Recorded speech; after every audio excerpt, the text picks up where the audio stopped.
जब डेमोन्स्ट्रेशन करने जाओगे तो मांगोगे क्या?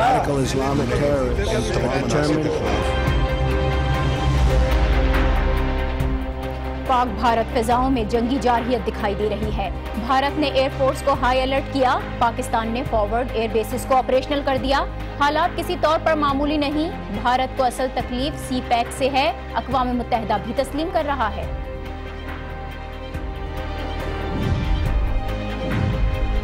ट्रंप इंतजामिया ने बजट में कटौती की तजवीज दे दी।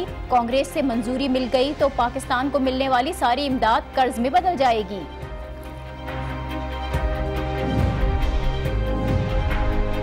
$37 अरब का इस्लामाबाद एयरपोर्ट अवाम को 91 अरब का पड़ गया। हुकूमत अवाम के टैक्स के पैसे को माल मुफ्त समझकर बेरहमी से खर्च कर रही है।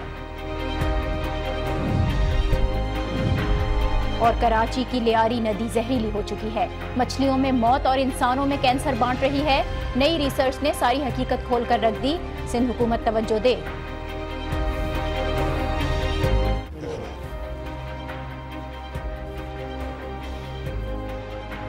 अस्सलाम वालेकुम, आप देख रहे हैं न्यूज़ आवर विद नाजिया और मैं हूं नाजिया अशर।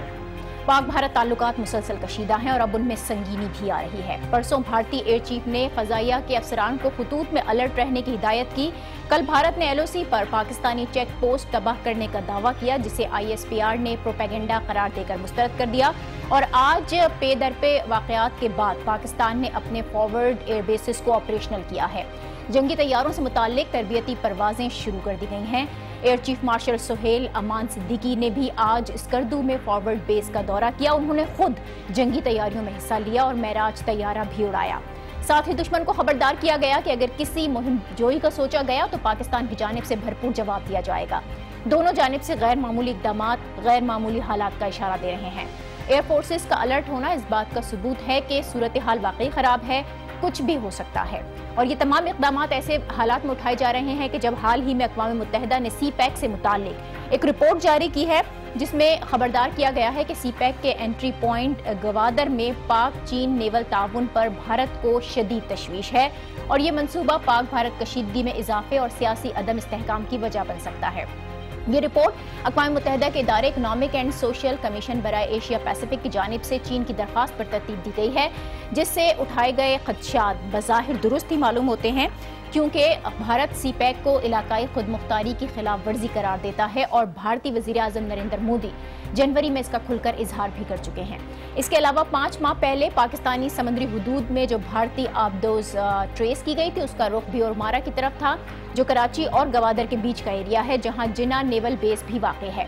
भारतीय आबदोज की नकलो हरकत और टाइमिंग, इससे यही ख्याल किया जा रहा है कि ये आबदोज असल में गवादर पोर्ट की जासूसी कर रही थी। ये जो तमाम वाक़यात हैं, इनको आपस में कनेक्ट करें तो वाज़ेह होता है कि भारत को असल तकलीफ सी पैक से ही है। इस पर हम बात करेंगे।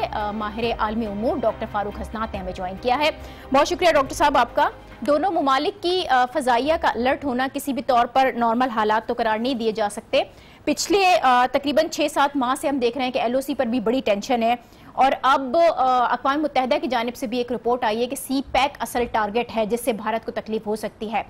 आप मौजूदा हालात किस तरह से देख रहे हैं? क्या भारत इस हद तक जा सकता है कि महदूद जंग का ऑप्शन इस्तेमाल करे? देखिए जी, मैं तो हालात को इस तरह देखूंगा कि सी पैक की जो वजूहात हैं वो अपनी जगह ठीक हैं, लेकिन असल मसला हिंदुस्तान को कश्मीर में पड़ा हुआ है। कश्मीर में अब कई महीनों से एक जद्दोजहद जारी है। स्कूल की बच्चियां, कॉलेज की बच्चियों भी सड़क पे बाहर निकल कर पथराव कर रही हैं हिंदुस्तान की फ़ौज के ऊपर, और उन्होंने कर्फ्यू लगाया हुआ है, सोशल मीडिया को भी बंद किया हुआ है, और वहाँ पे बहुत ज़्यादा उनको प्रेशर है, क्योंकि वो अपना जितना भी ज़ोर इस्तेमाल कर सकते थे बैलेट बंदूकों के ज़रिए से लेकर कर्फ्यू लगाने तक वो कर चुके हैं। लेकिन जो तीसरी जनरेशन है वो रुक नहीं रही और वो अपनी आज़ादी के लिए लड़ रहे हैं। अब उसको डाइवर्ट करने के लिए उस अटेंशन को ये कहीं ना कहीं वायलेशंस करते हैं इंटरनेशनल बॉर्डर्स की भी और लाइन ऑफ कंट्रोल की भी।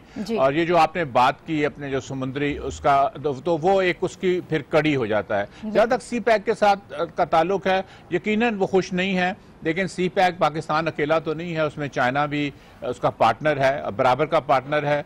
तो अगर वो सी पैक को इस तरह सैबोटेज करने की पोजीशन में तो नहीं आएंगे कभी भी, चूँकि उनको फिर चीन के साथ भी एक तसादम करना होगा जो कि हिंदुस्तान बिल्कुल अफोर्ड नहीं कर सकता। लेकिन बहरहाल कशीदगी है, जब कशीदगी होती है तो वो मालिक अपनी हिफाजत के लिए इकदाम करते हैं और वही पाकिस्तान। ठीक है डॉक्टर साहब, आपने बड़े अहम फैक्टर्स की जानिब निशानदही की है, तवज्जो दिलाई है, जाहिर है, लेकिन सी पैक भारत के लिए एक बड़ा मसला है। यूएन की जो हालिया रिपोर्ट उस बात का सबूत है।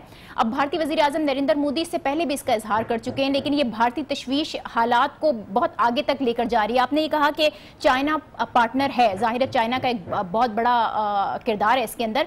आप समझते हैं कि चाइना का कोई रिएक्शन सामने आ सकता है, या चाइना इस मामले में सिर्फ अपना मफाद ही देखेगा, वो पाकिस्तान या भारत के दरमियान नहीं आएगा? नहीं, जब चाइना अगर उसको ये लगा कि रुकावट पड़ रही है सी पैक में, क्योंकि सी पैक उनके लिए भी एक बहुत बड़ा मंसूबा है, कोई मामूली मंसूबा नहीं है, और वो तो फिर तो अपना रिएक्शन करेंगे। लेकिन देखिए, हिंदुस्तान लड़ाई करने की पोजीशन में तो नहीं है, लेकिन वो प्रेशराइज ज़रूर कर रहे हैं, जैसे मैंने पहले कहा, कश्मीर के ऊपर से डाइवर्ट करने की अटेंशन।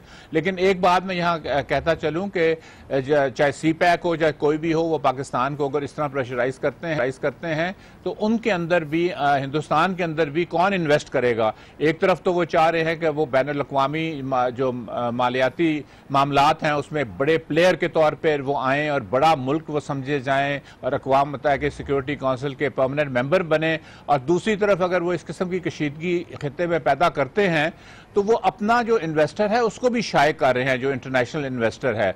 तो इसलिए ये कोई ऐसी चीज़ नहीं है जिससे उनको फ़ायदा हो। लेकिन मोदी सरकार चूँकि एक एक्सट्रीमिस्ट हिंदू आउटफिट है और कश्मीर में, जैसे मैंने कहा, उनको बहुत ज़्यादा नुकसान हो रहा है। पाकिस्तान नहीं वो नुकसान कर रहा, वो उनके अपने कश्मीरी जो हैं वो आज़ादी मांग रहे हैं, तो उसको वो डाइवर्ट करने के लिए इतनी बड़ा दाव पे वो अपनी भी जो तरक्की है उसको भी लगाएंगे और खित्ते को भी डिस्टेबलाइज करेंगे। मेरा नहीं ख्याल कि वो इस पोजीशन में हैं, लेकिन बहरहाल पाकिस्तान को तो अपनी दफा करना है और पाकिस्तान ने तो सारे इकदाम करने हैं।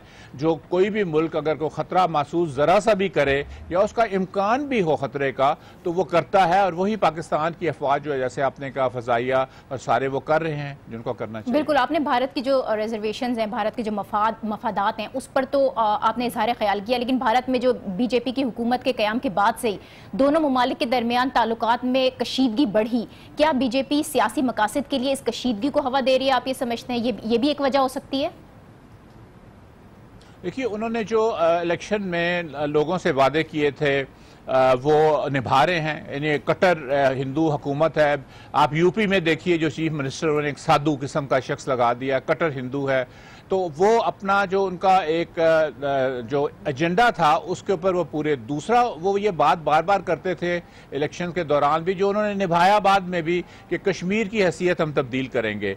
और वहाँ पे हम देख रहे हैं कि वो पॉपुलेशन का रेशो भी तब्दील करने की कोशिश वो कर रहे हैं। तीसरा, उनका कांग्रेस को ताना देना था कि कांग्रेस बहुत नरम है पाकिस्तान के साथ और हम आकर सख्ती करेंगे। लेकिन ये जो इस किस्म की चीज़ें होती हैं ये काउंटर प्रोडक्टिव होती हैं, और झुंझलाहट का शिकार होकर जब कोई भी हुकूमत इस किस्म के इक़दाम करे या कट्टरपन का मुजाहरा करे, जिस तरह वो कट्टरपन बीजेपी, और ये ना भूलिए कि बीजेपी अकेली नहीं है, शिवसेना भी उनके साथ है, वो उनके कोलिशन पार्टनर्स हैं। ये वही शिवसेना है जो पहले जनसंघीय कहलाते थे और जिन्होंने अपने महात्मा गांधी, जो उनके फादर ऑफ द नेशन हैं, उनको कत्ल किया था। तो इसलिए ये तो बहुत ही एक्सट्रीमिस्ट वो हैं। बात असल में ये है कि पाकिस्तान को अपना घर सीधा करना है, तो फिर हमें किसी चीज़ का डर नहीं। बिल्कुल, जिस तरह से भारत अपनी डोमेस्टिक पॉलिटिक्स को देखते हुए अपनी स्ट्रैटेजीज तरतीब दे रहा है, पाकिस्तान को जो सीपैक से मुतालिक खतरा है उसका इदराक तो है। सीपैक की सिक्योरिटी और मुल्क को साजिशों से बचाने के लिए हुकूमत की जो स्ट्रैटेजीज हैं, जो पॉलिसीज हैं, आप समझते हैं कि इत्मीनान बख्श हैं?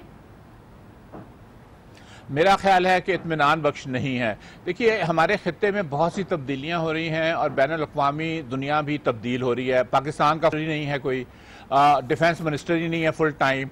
एक वो फातिमी साहब थे जो फॉरेन अफेयर्स को देख रहे थे एडवाइज़र के तौर पर, वो भी अब नहीं है। तो मतलब आप जब तक हम तय नहीं करेंगे, एक स्ट्रेटजी नहीं बनाएंगे लॉन्ग टर्म, और उसके सारे अवामिल का हम तज्जिया नहीं करेंगे रोज़ की बुनियाद के ऊपर, उसके बगैर बड़ा मुश्किल हो जाता है कि जो इर्द गिर्द इतनी तेज़ी से तब्दीलियाँ हो रही हैं उसका पाकिस्तान सामना करे।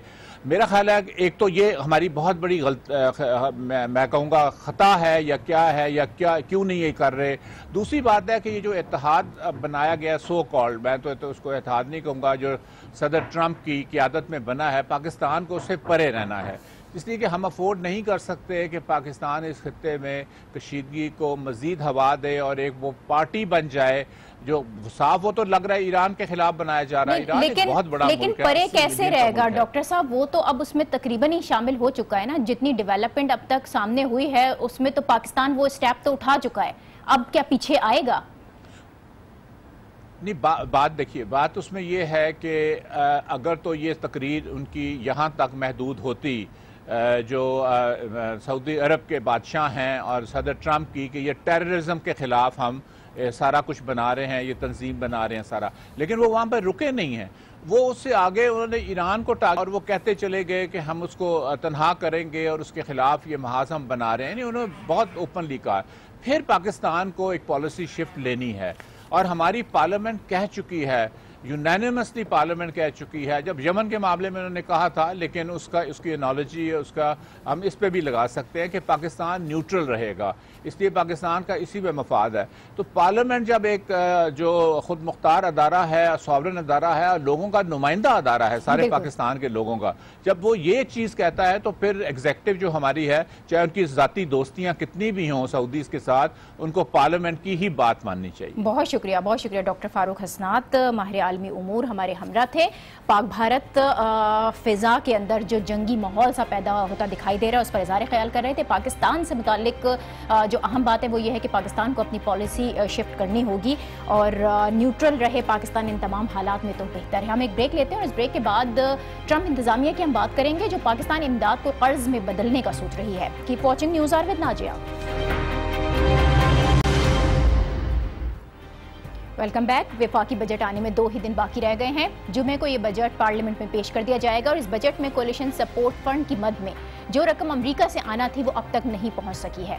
इस बार बजट में कोलिशन सपोर्ट फंड की मद में 1 अरब 10 करोड़ डॉलर का टारगेट रखा गया था। ये वो रकम है जो दहशतगर्दी के खिलाफ जंग में शामिल होने की मद में पाकिस्तान को हर साल दी जाती है।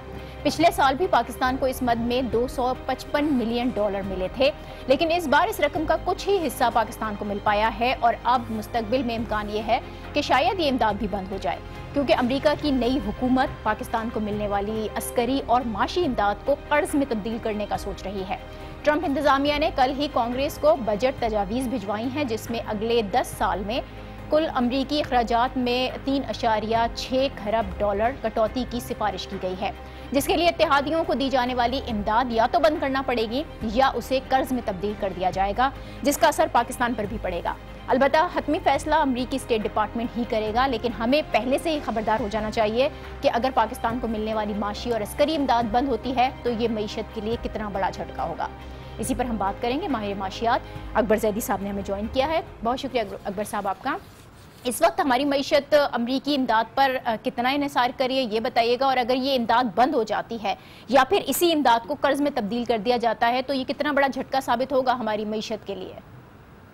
देखिए, इसमें 2 चीज़ें हैं। ये बुनियादी तौर पे ट्रंप का जो एजेंडा है वो ये है कि वो सारी दुनिया में जो पैसे खर्च करते आए वो अब नहीं करना चाह रहे। वो कई दफ़ा कह भी चुके हैं, उन्होंने अपनी इलेक्शन कैंपेन के दौरान भी कहा था और वैसे भी कहा कि ये अब अमेरिका फर्स्ट बार बार कह रहे हैं।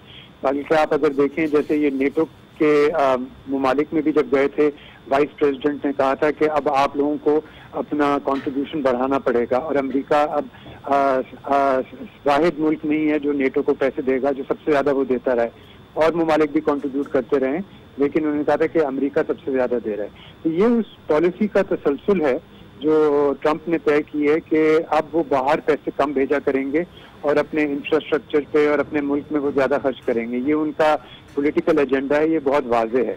मेरे ख्याल से पाकिस्तान पे इसका इतना ज़्यादा असर नहीं पड़ेगा। उसकी वजह बुनियादी तौर पे ये है कि पाकिस्तान को जो इमदाद मिलती भी है वो कुछ ख़ास एरियाज में मिलती है, कुछ ख़ास चीज़ों के लिए मिलती है, वो शायद थोड़ी बहुत कम हो जाए। लेकिन अगर ट्रंप का एजेंडा ये है कि पाकिस्तान जैसे मुल्कों को मदद करनी है क्योंकि उनका वॉर ऑन टेरर और जिहाद के खिलाफ जो भी वो जिस तरह के अल्फाज इस्तेमाल करते हैं, तो मेरे ख्याल में थोड़े बहुत पैसे मिलते रहेंगे। इस वक्त हमारा जो इन्हिसार रहा है अमेरिका पे और दूसरे ममालिक पे, अगर वो कम हो जाए वो बुरा नहीं होगा, क्योंकि इस वक्त पाकिस्तान में हम देखते हैं इकोनॉमिक कुछ टर्न अराउंड भी हुआ है, हमारी ग्रोथ रेट भी बदली है, और इस वक्त हुकूमत सिर्फ उसका एक पॉलिसी एजेंडा है, एक आइटम एजेंडा है जिसका नाम है सीपेक, और ये सीपेक के हवाले से ये समझते हैं कि इनके सारे मसाइल कम हो जाएंगे।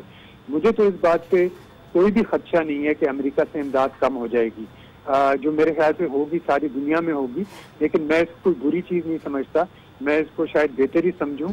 फिर हम पे जो दबाव डाला जाता है अमेरिका की तरफ से, शायद वो हम पे कम हो जाए और हमको उनकी जो फॉरेन पॉलिसी जो हम जो फॉलो करते आए उससे थोड़े से हम हट सकें।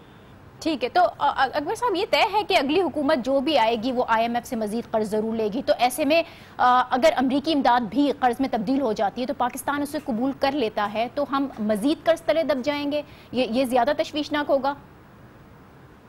ये बिल्कुल ये वाज़ेह है कि 2018 के इलेक्शन के बाद जो भी हुकूमत आती है वो IMF के पास दोबारा जाएगी और वो कर्जे मांगेगी, लेकिन इस वक्त हम कर्जा नहीं ले रहे। और कर्जा लेना तो अमेरिका से जरूरी नहीं कि हम अमेरिका से लें, हम और ममालिक से भी ले सकते हैं अगर हमें जरूरत पड़े, लेकिन मेरा ख्याल है ये कर्जा जो है ये लेना ही नहीं चाहिए। अगर हम अपने टैक्स का सिस्टम बेहतर कर सकें, टैक्स ज्यादा जमा कर सकें, तो हमें कर्जे की जरूरत। ठीक है, तो ये तो अच्छी तजवीज़ है, और तजवीज़ आप ये दे रहे हैं कि अमेरिका हमारी इमदाद को कर्ज में तब्दील करता है तो पाकिस्तान को ये पैसा कबूल ही नहीं करना चाहिए, ना कर्ज हमें लेना है ना इमदाद हमें लेनी है। अगर हम सब कुछ अमेरिका से लेना बंद कर दें तो हम इंडिपेंडेंटली सब कुछ कर सकते हैं। अगर पाकिस्तान अपनी मईशत को खुद सही करना चाहता है, राह रास्त पे लाना चाहता है, इक़्तिसादी तरक्की करना चाहता है, तो उसमें कर्ज लेने की जरूरत नहीं है। बुनियादी तौर पर हमारे अंदरूनी जो वसाइल हैं उन्हीं से हम खासे पैसे जमा कर सकते हैं। अगर हम SROs कम कर दें, अगर हम अपनी अशराफिया से टैक्स लेना ज्यादा शुरू कर दें, हमें फिर इमदाद नहीं मांगनी पड़ेगी। इकोनॉमिक जो इन्वेस्टमेंट हो रही है या डेवलपमेंट जो हो रही है उसके लिए जरूरी नहीं है कि इमदाद ली जाए, उसके बगैर भी हो सकता है, हमारे पास वसाइल काफी हैं।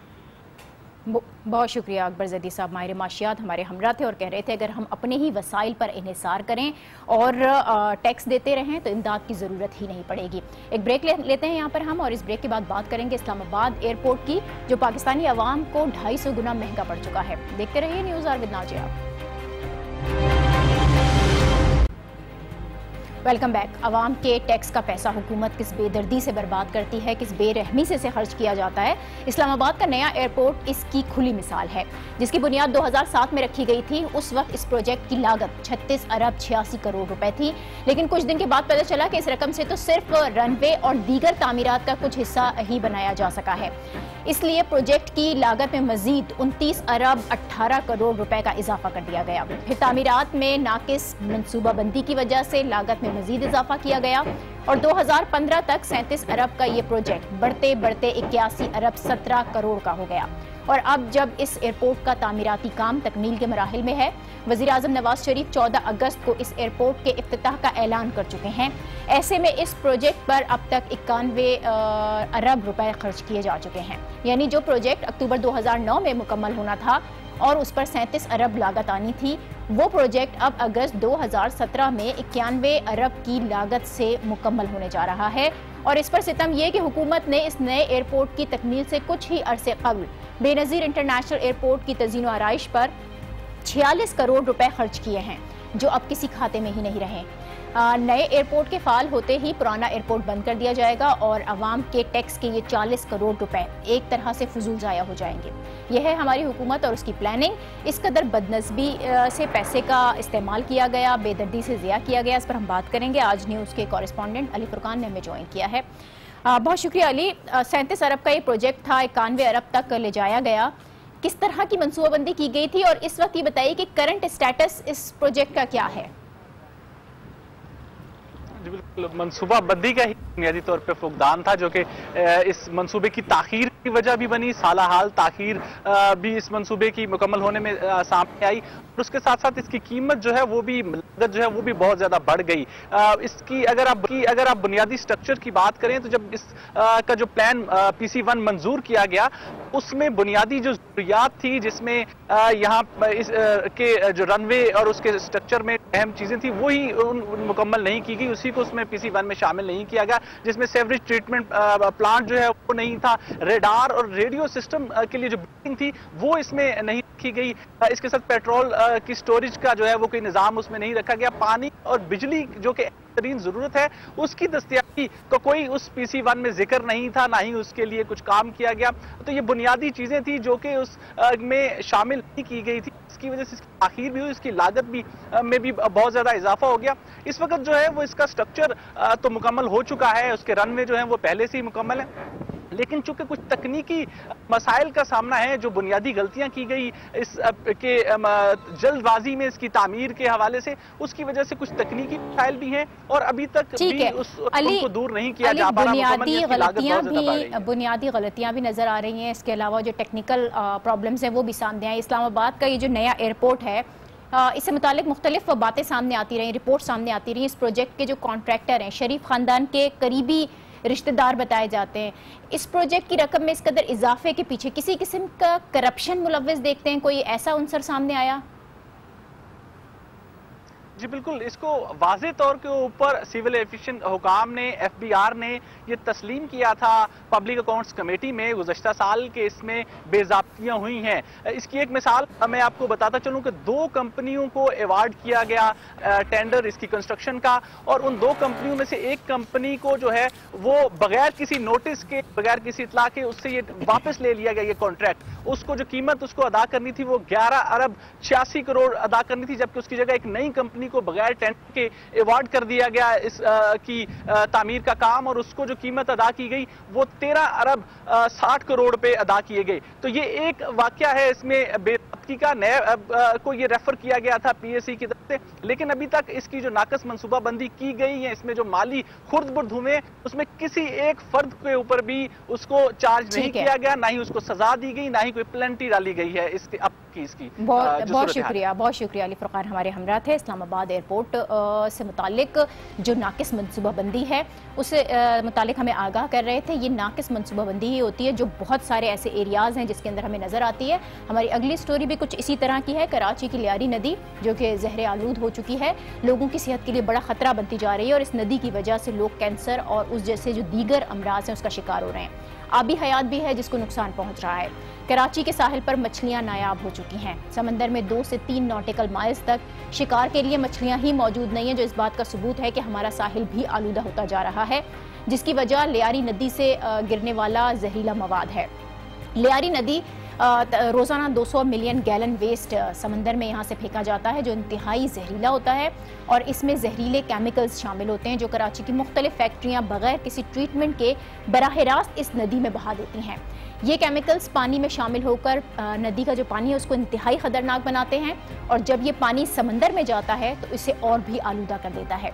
इसके अलावा कराची के बहुत से मकामात पर सब्जियां काश्त करने के लिए भी लियारी नदी का पानी ही इस्तेमाल किया जा रहा है, जो किसी भी तरह से सेहत के लिए महफूज नहीं, क्योंकि इस पानी में हैवी मेटल्स मौजूद हैं जिनका असर इस पानी से उगने वाली सब्जियों में मौजूद रहता है, और जब लोग ये सब्जियां इस्तेमाल करते हैं, खाते हैं, तो हैवी मेटल्स उनके जिस्म में दाखिल होते हैं, और यही वो चीज़ें होती हैं जो कि कैंसर का बाइस बनती हैं। सिर्फ यही नहीं, लियारी नदी का पानी बहुत सी जगह पीने के पानी की जो लाइनें हैं उसमें मिक्स हो रहा है। बहुत ही चौंका देने वाले अदाद शुमार हैं जो हाल ही में कराची यूनिवर्सिटी के इंस्टीट्यूट ऑफ एनवायरमेंटल स्टडीज़ की नई रिसर्च में भी सामने आए हैं। इस रिसर्च में लियारी नदी के 8 मकामात से पानी के 16 सैंपल्स लिए गए, और इन तमाम सैंपल्स में जहरीली केमिकल्स पाए गए जो किसी भी तरीके से माहौलियाती स्टैंडर्ड के मुताबिक नहीं है।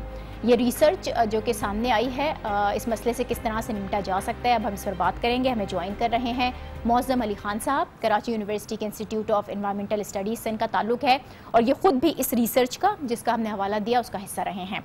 बहुत शुक्रिया मौज़म अली खान साहब आपका।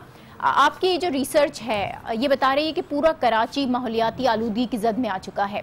लियारी नदी किस हद तक माहौल को मुतासिर कर रही है और इर्द गिर्द की आबादी को कितना खतरा है, क्या मालूम हुआ है आपकी रिसर्च में? देखिए, जहाँ तक कराची की माहौलियाती आलूदगी का ताल्लुक़ है तो वो ये तो चीज़ किसी से ढकी छुपी नहीं है कि माहौलियाती मसाइल कराची के क्या है। लियारी के हवाले से मैं ये कहूँगा कि कराची का जो नेचुरल ड्रेनेज बेसन है वो दो हमारे जो मेन रिवर्स हैं, लियारी और मली रिवर, उनके ऊपर मुश्तमिल है। पाकिस्तान बनने से पहले एक ज़माने में यहाँ फ्रेश वाटर होता था, लेकिन अब बदकिस्मती से ये दोनों रिवर्स जो हैं वो नालों का मंजर पेश कर रहे हैं, और इन नालों में जो डोमेस्टिक और इंडस्ट्रियल वेस्ट वाटर है वो बग़ैर किसी ट्रीटमेंट के इन रिवर्स में जा रहा है, और जहाँ से ये अल्टीमेटली समंदर में जा रहा है। तो इससे न सिर्फ कराची की इन्वायरमेंट मुतासर हो रही है, बल्कि जो कराची का कोस्टल एरिया है वो भी बहुत एक और अहम एरिया है। मौज़म अली खान साहब, नदी नाले सेवरेज सिस्टम से कनेक्टेड हैं, फुजला इनके ज़रिए ही समंदर में फेंका जाता है। तो अगर अब ये नदी इस हद तक टॉक्सिक हो चुकी है तो इसका हल है क्या? फुजला कहीं तो फेंका जाएगा, ये फुजला समंदर में ना बहाया जाए तो फिर कहाँ किया जाए इसको? देखिए, दुनिया भर में इसका हल मौजूद है और लोग इसको बड़े एफिशिएंटली इस्तेमाल कर रहे हैं कि ये जो भी डोमेस्टिक या इंडस्ट्रियल इफ्लुएंट हमारा जनरेट होता है उसका ट्रीटमेंट बहुत ज़रूरी है। ट्रीटमेंट करने के बाद आप उसको बड़ी आसानी से समंदर में फेंक सकते हैं। तो अभी हमारे यहाँ वो स्टेप जो है ट्रीटमेंट का वो मिसिंग है। ठीक है, कुछ इस तरह की भी रिपोर्ट्स हैं मौज़म साहब के लियारी नदी के पानी को सब्जियों की काश्त के लिए इस्तेमाल किया जा रहा है, जिससे बीमारियां फैल रही हैं, लेकिन इसके बावजूद इस सिलसिले को ख़त्म क्यों नहीं किया जा सका है, जब ये सब रिपोर्ट्स में मंजर आम पर है, सबको पता है? ये बात तो बड़ी हद तक दुरुस्त है कि ये मलीर और लियारी का जो इफ्लुएंट है इसको सब्जियों की काश्त में इस्तेमाल कर रहे हैं। न सिर्फ सब्जियों की काश्त में इस्तेमाल कर रहे हैं, बल्कि अगर आप रिवर ये जो लियारी का कॉरिडोर है इसमें ट्रैवल करें तो आपको जगह जगह भैंसों के बाड़े नज़र आएंगे, यहाँ पे लॉन्ड्री एक्टिविटी होती हुई नज़र आएगी, यहाँ पे सब्जियों की काश्त नज़र आएगी। तो इस पानी को बग़ैर सोचे समझे हम सब्जियों की काश्त में इस्तेमाल कर रहे हैं, और जो टॉक्सिक पोल्यूटेंट हैं वो इसके ज़रिए इन सब्जियों में एक्यूमुलेट हो जाते हैं, और अल्टीमेटली जब इंसान इन सब्जियों को कंज्यूम करता है तो वो मुख्तलिफ़ बीमारियों का शिकार हो जाता है। अब रहा सवाल ये कि इस पर अमल दरामद क्यों नहीं हो रहा और इसके हवाले से कोई कार्रवाई क्यों नहीं की गई। तो ये तो बहुत पहले से रिपोर्टेड चीज़ें हैं। अब जाहिर है कि हम एज ए साइंटिस्ट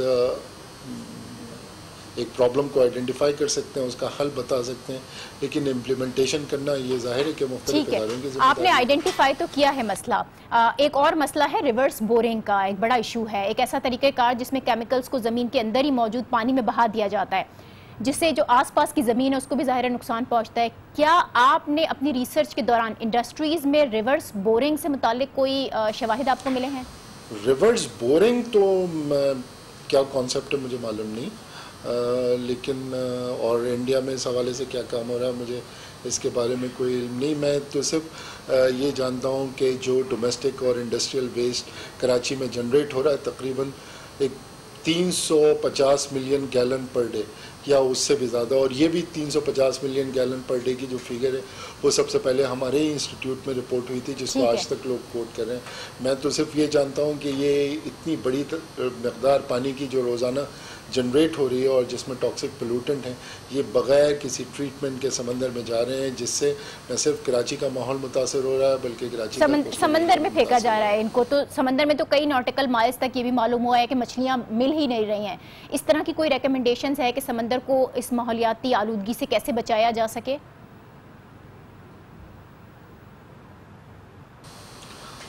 जी, ये भी सबसे पहले मैंने ही रिपोर्ट किया कि अब हमारा जो फ़िशिंग का एरिया है वो कोस्ट से दिन ब दिन दूर होता चला जा रहा है, और हमारे फ़िशरमैन जो हैं वो पहले अगर साहिल के किनारे करीब से मछलियाँ पकड़ा करते थे तो अब उन्हें डीप सी में जाना पड़ता है। तो उसकी वजह सिर्फ यही है कि ये जो जितना पोल्यूशन का लोड है ये समंदर में जमा हो रहा है, और जिससे हमारी जो फिशरीज़ है वो मुतासिर हो रही है। हल सिर्फ इसका ये है कि ट्रीटमेंट और सिर्फ ट्रीटमेंट। ठीक है, आप हल तो बता रहे हैं, लेकिन क्या हमारे माहौलियात को कंट्रोल करने वाले इदारे इस हल की तरफ जा रहे हैं, बेहतर अंदाज में काम अंजाम दे रहे हैं?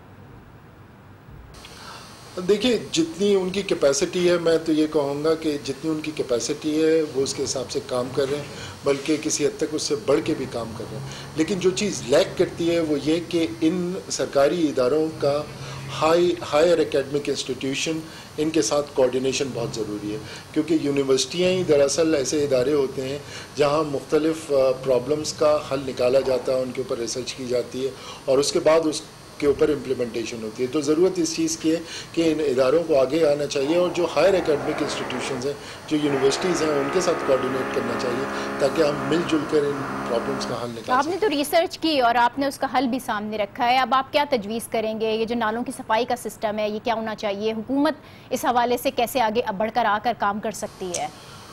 देखिए, मैं कोई एक्सपर्ट नहीं हूँ, मैं तो साइंस का स्टूडेंट हूँ। मेरी जिम्मेदारी है कि मैं काम करता रहूँ और ऐसी रिसर्च करूँ जिससे न सिर्फ पाकिस्तान को बल्कि हमारी पूरी कौम को इसका फ़ायदा हो। बिल्कुल, और आपने किया भी है। आपने इस रिसर्च में पढ़ा होगा कि डॉक्टर आमिर आलमगीर साहब इसमें मेरे साथ थे, जो पिछले कोई 7-8 साल से ये काम कर रहे हैं और हम दोनों का एक ही ऑब्जेक्टिव है कि जो कराची की इन्वायरमेंटल प्रॉब्लम्स हैं उनको आइडेंटिफाई किया जाए और उनका हल निकाला जाए।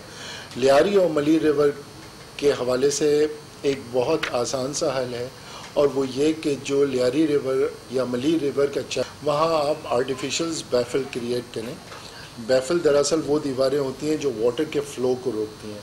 तो मुख्तलिफ जो पूरी लियारी रिवर की स्ट्रेच है या मलीर रिवर की स्ट्रेच है, वहाँ मुख्तलिफ जगहों पे हमें वाटर के फ़्लो को ऑब्स्ट्रक्ट करना है, यानी दीवार तामीर करनी है जी।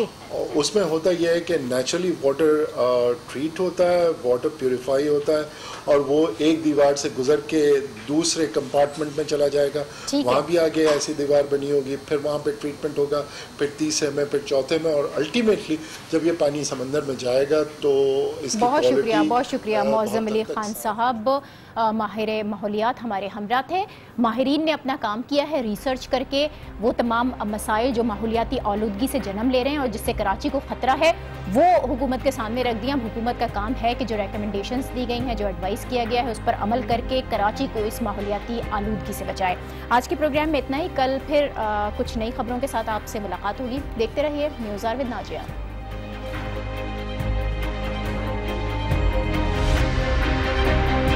करनों पढ़ने के लिए हमारे पास वक्त नहीं है। तुम जब डेमोन्स्ट्रेशन करने जाओगे तो मांगोगे क्या? Islamic terrorists determined